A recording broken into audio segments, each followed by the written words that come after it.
Mbi 450.000 euro shtëpi dhe garazh, gjykata konfiskon pasuritë e Alda Klosit dhe ish bashkëshortit të saj. Gjykata shkallës së parë e jurisdiksionit përgjithshëm Tiranë ka vendosur konfiskimin e pasurive të ish zyrtares Alda Klosi dhe ish bashkëshortit të saj pas kërkesës së prokurorisë së Tiranës. Të dy akuzohen për fshehje pasurie dhe mos deklarim të saktë të ardhurave, një vepër penale parashikuar nga neni 257 fraksion A, fraksion 2 kodit penal, sipas hetimeve Klosi, e cila ka qenë subjekt deklarimi i ILDKPKI, që nga 2016 nuk ka deklaruar pasuri që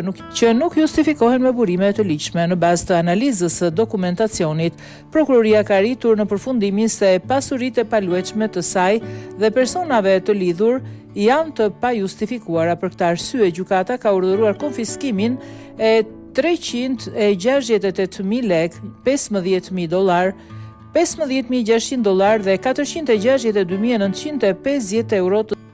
të sekuestruara më parë për llogari të procedimit penal numër 9220 fraksion 2022, një apartament në Tiranë me sipërfaqe